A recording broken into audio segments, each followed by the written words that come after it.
Hello, السلام علیکم۔ وعلیکم السلام۔ میں انگلینڈ میں رہتا ہوں اور میں نے مفتی منیر احمد اخوند سے ایک بہت ضروری سوال پوچھنا تھا۔ پوچھیے جی میرا سوال تھا، اگر کوئی برا انسان جان بوجھ کر اپنے قلب میں یعنی دل میں زبان سے نہیں حضرت محمد مصطفیٰ صلی اللہ علیہ وآلہ وسلم کی شان میں کئی بار گستاخی کرے تو کیا ایسے برے انسان کو سزائے موت ملنی چاہیے یا نہیں؟ شکریہ۔ ٹھیک، شکریہ جی۔ جی ماشاء اللہ۔ بقیہ ویڈیو دیکھنے سے پہلے ویڈیو کو لائک کریں، رحم ٹی وی چینل کو سبسکرائب کریں اور بیل آئیکن پر کلک کریں۔ شکریہ۔ بھائی انگلینڈ سے ماشاء اللہ کال کر رہے ہیں آپ، اور آپ نے بڑا سینسیٹیو سوال کیا کہ برا انسان دل میں نبی پاک صلی اللہ علیہ وسلم کے حوالے سے کوئی برے خیالات اور گستاخی کرتا ہے تو اس پر جو ہے وہ سزا موت جاری ہوگی یا نہیں؟ تو جواب یہ ہے کہ نہیں،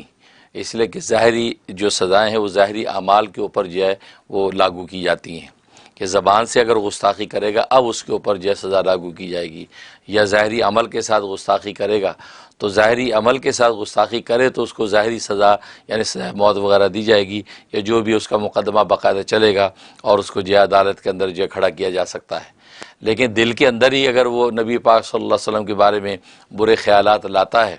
تو اس سے یہ کہ اس کے دل کے برے ہونے کی تو علامت ہے، اور اس کے فسق و فجور کا جو کی علامت تو ہے کہ آدمی جو ہے وہ بڑا جو ہے خبیث الفطرت ہے، کہ جو سرکار دو عالم صلی اللہ علیہ وسلم جو رحمت للعالمین ہیں،